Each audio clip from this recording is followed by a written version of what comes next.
Hi, this is Richard. Welcome to another episode of Shiloh. Today I'm on the path, and I've been called, and I've been called back to the wilderness. I'm on my way right now to the Los Padres National Forest, and I'm going to be entering in through Piedra Blanca and starting the trail there. I know it's been a while since we've talked. I've had a lot of spiritual attacks have got really intense. Culminated one night where I was going into the garage and the door wouldn't open, and I finally got it open enough where I could get inside. I thought something was blocking the door, and then I tried to lift it from the inside, and I pulled the handle to lift it, and the door slammed shut. It turned out the spring had broken, so I ended up being locked in the garage all night. I wedged it open a few inches. My wife slid some food under the door, and I spent the whole night in there. It was almost like being in hell that night. Just say a lot happened that night. It was very intense, and the next couple days things started to change, in the sense that the Lord seemed a lot closer. I went swimming about 2 or 3 days later. I had tried to start swimming because I can't use my hands, obviously, to do a lot of weightlifting, and I've gained a lot of weight. So I was swimming, and I was on about my 5th length of the pool. And about halfway, all of a sudden, I started, the only thing I know how to call it is a vision. It was very intense. The Lord, in my mind, or however it's hard to explain it, but it was very intense, like a data download. I was shown something I needed to do. I was also shown 2 situations that I guess are going to come up someday, and I was asked questions, and it was how I was supposed to answer the questions. And then I got a couple verses to explain why I should do this. And then I got to the end of the pool, and I got out, and I was just totally freaked. It just came so suddenly, and it was so intense, and I was hyperventilating. So I had to swim back the other end of the pool, and it was still lingering. It was tough because I was, like I said, I was hyperventilating. By the time I got to the other end, I was getting dizzy. I tried to get out of the pool. I fell back in, and I think people were afraid I was having a heart attack or something, but I ended up getting out, and after a couple hours I was sort of calmed back down again. But what had happened, like I said, I was hyperventilating. People say that, I've told people that if you ever have the Lord you ever encounter an experience with the Lord, people say, "Oh, well, that would be so great." I said, "Well, it's been my experience. When it happens, sometimes it really freaks me out." And then people look at me like kind of funny, like, "It really freaks you out?" And I said, well yeah. So anyway, make a long story short, that was a while back. And then it became obvious he wanted me to come back to the wilderness again. There was something he wanted me to do. He called me back to the wilderness. It became more obvious to me, like I said, that he wanted me to go to the Los Padres National Forest. And the jump-off point is going to be, like I said, Piedra Blanca. I believe that means white stone. I'm not sure, or white rock. Anyway, that's where I start at. And I'll be going into an area called Lion Canyon, and there's a good reason. There's a lot of mountain lions there. Also, there's a lot of coyotes. About 40 years ago, I used to go backpacking there when I worked at the Scouts. And we had coyotes coming into camp at night, and they'd come within inches of people. And they're really skittish, but they do come in and they scavenge during the night. And we also had an encounter with a mountain lion at one point, where one of the boys had to raise up a stick, and we came back and we heard it. We heard the mountain lion roar at him, and we all came running back, and he was really shook up, shaken, and the mountain lion was gone. But I know they're there. And I've been back there several times. I had some different experiences there. So it's almost like a coming home of sorts. Almost like I get the impression it's like a 40-year thing. I don't know how else to explain it. Anyway, today is my birthday, and I'm on my way there. My birthday, and it turns out today is also Rosh Hashanah.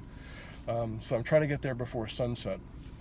I'll be gone for 10 days. He wants me to be there for 10 days, and he said he wanted, and I got the impression he wanted me to bring my Bible, of course, but he also wanted me to bring the Book of Enoch, and I've got a copy of it with me. Not sure why. I know that the first time that he called me to the wilderness back in 2015, I was supposed to bring the Book of Enoch, sections of the Book of Enoch with me. And there was several things I was shown, and I guess the validation of it came when I was reading the Book of Enoch towards a summary towards the end, and it was describing our time and what was happening, and it was like it just sort of reinforced what I was seeing for the future here. I want to thank you guys if you're watching. I appreciate you watching, and I pray that you'll get something out of all of this. When I talk about the path, I believe I'm on the path of what's called the overcomers. The overcomers are people who are called in the last days to do some really amazing things, from what I can understand. My understanding of what's going to happen is a little bit different from what most people expect. People talk about the rapture, and people talk about being taken up, and everybody's waiting for that. Problem is, everybody's waiting for that. Nobody's really doing anything. And the times and the seasons are showing us that things have begun to happen. So I believe at this point we've entered into what would be called the tribulation period. I think it began a few years back. I'll do that some other time. I'll explain it on another video. But I think what's happening is that people are not expecting to see any of the things that are prophesied, so because they don't expect to be here. And things are happening. And I believe the lawless one has revealed himself. There's also a willful king. So everybody is looking for like one player. Oh, where's the Antichrist? Who is the Antichrist? Well, there's several players. I mean, if you look at the beginning of Revelation, it talks about the 4 horsemen. And those 4 horsemen, I believe, are on Earth right now. I hesitate to say who they are because they'll probably pull this video if I do. But I'll just say they're all on the world stage right now. And also the one person who is supposed to only be in power for 42 months. If I'm correct, his 42 months will end July of 2020. So, if you see anybody get a mortal head wound in July of 2020, I just wanted to give you a heads up. He's out there. I just wanted to let you know that I've been called back to the wilderness again. The experience of the wilderness is really unique. People talk about their wilderness as experience, and they think it's actually, oh, I'm out of a job, I'm in the wilderness, or I'm having a tough time with church, and so, oh, I'm in the wilderness. No, my understanding from what the Lord showed me when He's called me into the wilderness. I mean, like away from everything, by myself, and they've been very unique. When I've gone, I've headed off to go somewhere, and I haven't always gotten to where I expected to be. And so, but I have ended up where I was supposed to be. That's all I can explain it. I know the second time I was called out, there was the day before I left. There was a typhoon all of a sudden that showed up right off the coast of where I was going, and it was blowing really hard. And the day I was supposed to be there, I had to deal with it. And I ended up sleeping in my car that night. And then the next morning, as I got up, and the wind was still blowing, and I started down the trail, I ended up on this amazing beach, wilderness beach in the middle of nowhere, black sand beach, and I'll share that with you some other time. And the last time he called me, it was I was supposed to get to an area, and that was. It's hard to explain how I understand some of the things. It's almost like he makes you feel at home. Some of the different aspects of it. Like there was a place called Sailor Flat, and so being out of the Navy, being a Sailor Flat, it made me feel kind of, I wonder, you know. And then there was an area right there where it said New York. It was a New York Creek, and they sort of intersected at an area down there, and I was supposed to get to that, from what I understood. And how I was supposed to get there at the last minute? I was shown that the different trails that were open, and I thought I could get through and get to it. Well, I didn't get to that exact place. I got to somewhere else, and that experience was a rough one, and I almost died. I'll explain it to you some other time. I'll show you some of the videos of it, but anyway. I just wanted to check in with you guys and let you know that if you're trying to get a hold of me right now, today is September 30th, if you're trying to get a hold of me, I'm not going to be available until October the 11th probably. So all I can say is God bless you, and stay in touch. Keep watching this channel, and you can also find me over on Facebook. I have my personal page, Richard Sheik, on Facebook, and I also have a Theorca.com .org page, which is supposed to be for our operational side. And then I started the Way of Shiloh, which is another page where I'll update stuff later. But I wanted to check in with you right now before I got out there. I've tried to make some videos to tell you what happened, what has been happening, and it's been rough. The spiritual attacks intensified to the point where I've actually have people that are coming and getting in my face and threatening, and it's hard to keep your mind peaceful when you have people threatening you inches from your face and screaming and shouting and basically spit in your face. And anyway, my understanding of the spiritual war is a lot different. Plus, also, it's what I was kind of amazed with over the last week. I have cameras.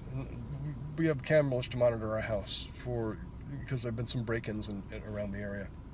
And lately there have been a lot of motion detections on what is nothing more than looks like an orb. They're orbs, and they just sort of appear. They're like little lights that sort of flash everywhere. And I've done some research on it, and I read where some people say, oh, that's dust. But I hadn't gotten any of those for months and months. So all of a sudden I was getting a bunch of them. I mean, a lot of them. They're like triggering like 2-3 times a night. And so I believe there's maybe a lot of spiritual activity going on in my home. Anyway, I wanted to check in with you guys and say I love you guys. I hope that you are all following along, and I just wanted to let you know that God's real. And the thing is, we need to seek Him. You need to, what the Bible calls, seek His face, and you need to be willing to be open to what He shows you. And I think too often people look to other people to teach them, and they listen to what they say, and they're not open to seeing anything else. And I believe there's a lot of things in the scriptures that people can't see, and because they've been taught to see something else, and they can't see anything but that. And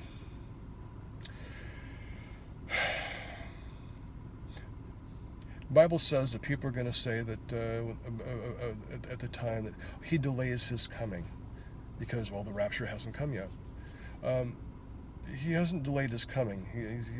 I've got an idea where the time frame He's coming, but people are expecting things to happen certain ways. Be open. Be open. We're getting ready to go through some tough times, and if we can't stick together, separate from politics, which I see too many people getting involved in. They're trying to politicize religion and politicize Christianity. And folks, we're here to worship God and to follow Christ. We're not here to fight for some candidate because we feel he's going to take our agenda forward so we can bring favor onto our country and bless it, because God's going to bless our country if we do this and this and this. Work on your own relationship with God first, and stop trying to force what you believe is what's going to happen, or what you believe is the right thing, or what the people in the churches, sadly, what I'm hearing them say, teaching people from the pulpit. From the pulpit, they're not even teaching the Bible. They're starting to teach politics and conspiracy theories, and it's like, oh my God, really? People, get it together. Pray for guidance, trust the Lord, and just be ready for what's coming. Because I'm telling you, when all hell breaks loose, most of you aren't gonna have a clue. So, trust the Lord with all thine heart. Lean not unto thine own understanding. In all thy ways acknowledge Him, and He shall direct thy paths. And until next time, God bless you, and be at peace.